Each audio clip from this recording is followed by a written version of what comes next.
Salut à tous, alors aujourd'hui je vais vous présenter la version finale de notre projet alarme incendie donc pour la STI de Dessine. Il y a quelques modifications qui ont été apportées depuis la dernière vidéo. Alors tout d'abord vous voyez c'est plus dans un boîtier mais c'est sur une plaque. Tout simplement parce qu'en fait on devait imprimer le vrai boîtier avec l'imprimante 3D et l'imprimante 3D a fait un caca pas possible. Il nous a fait un boîtier en chips. Alors là il va prendre plus de 2 minutes que 50 secondes à démarrer parce que je suis sur l'Ethernet et qu'il va pas trouver de réseau Wi-Fi du SSID qu'il veut. La LED est donc orange, donc le LCD qui affiche tout simplement démarrage. Une fois que c'est démarré, le Raspberry Pi envoie un caractère en série qui retransmet l'Arduino, et l'Arduino sait qu'il peut, qu'il est opérationnel. Donc voilà, ici il vient de faire un petit bip, la LED est passée en vert, ici on a l'adresse IP avec la température et la concentration de gaz en ppm. Donc la température est mesurée par ceci qui est un LM35 et la concentration de gaz est mesurée par ceci qui est un capteur de gaz MQ2. Dans un système prévention anti-incendie, l'avantage c'est qu'il détecte la fumée, mais pas directement. En fait, ça mesure la concentration de CO2 et de CO. C'est le gaz qui est dégagé par une combustion. Et en plus de ça, il peut mesurer l'hydrogène, le butane, le méthane, le propane et même l'alcool qui est présent dans l'air. Le seuil à risque c'est 8000 ppm, ici on peut voir que je suis à 1400, ce qui est vraiment faible. Hop, on ouvre un navigateur et on voit que l'IP c'est 192.168.0.561. Donc ici parfait, on a l'historique des alarmes, donc avec la température, la concentration de gaz, le type si c'est une fin d'alerte ou un début d'alerte. D'ailleurs je vais vider l'historique, donc supprimer l'historique. Voilà, donc aucune alarme déclenchée pour le moment. Donc on a en temps réel, si ça le veut bien, voilà, en temps réel les valeurs. Avec un petit graphique et tout. Donc dépannage et maintenance, on a l'utilisation de CPU, RAM, bande passante. On peut redémarrer le Raspberry Pi, redémarrer l'Arduino. En fait redémarrer l'Arduino ça renvoie juste le caractère de d'initialisation pour le rallumer. Un truc pour qu'il ait tous les screens, mais vaut mieux pas le faire, c'est vraiment en cas hardcore où le Raspberry Pi rame tellement qu'on peut même pas se connecter en SSH.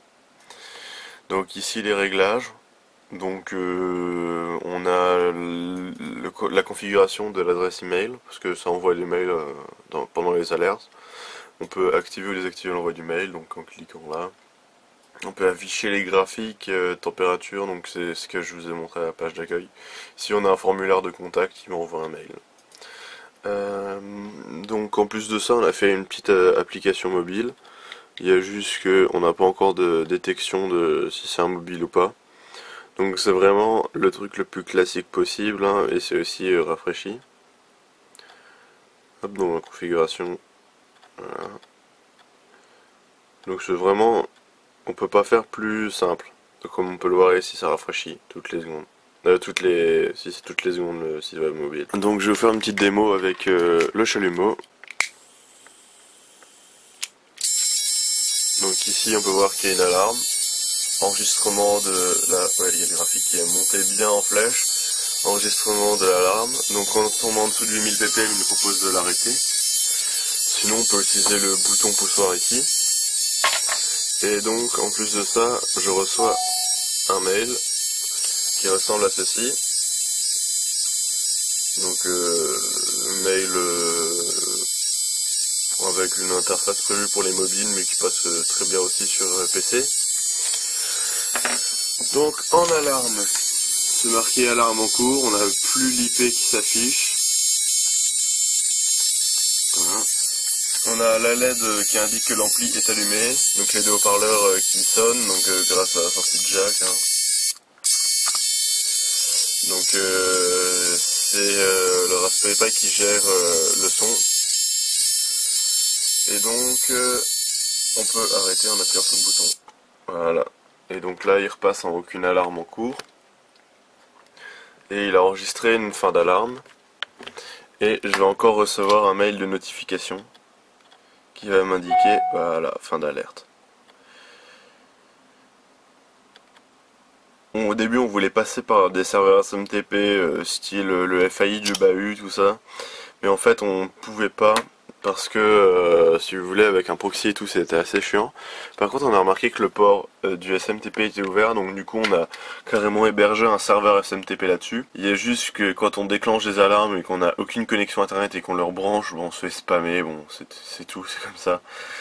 Pendant les débuts du test en fait, enfin des tests, quand on venait d'implémenter la fonction du mail, il y a une nuit, j'ouvre ma boîte mail et je vois qu'il me demande le mot de passe, donc je sais c'est quoi ce bordel. Donc je me connecte directement sur gmail.com et là je vois qu'en fait mon compte avait été désactivé parce que j'avais reçu plus de 10 000 mails en une nuit. Bon après c'est à peu près les fonctionnalités principales, hein. Et c'est à peu près tout. Donc si vous voulez un peu plus d'infos, faites-le moi savoir, hein, parce que je la récupérerai après cette maquette parce qu'il y a tout qui est à moi là-dedans, à part la carte SD, mais bon ça je ferai une copie puis voilà. L'écran aussi n'est pas à moi, mais mon prof me l'a filé parce que j'ai été le seul à réussir à le dompter, parce que c'est un LCD qui se câble en 3 fils en fait. Parce que si vous voulez, il y a un contrôleur LCD HD 44 000 et quelques vers série. Et donc si vous voulez, en fait, c'est une communication série à 4800 baux. Et c'est assez chaud à prendre en main, surtout que je l'ai utilisé en serial software si vous voulez.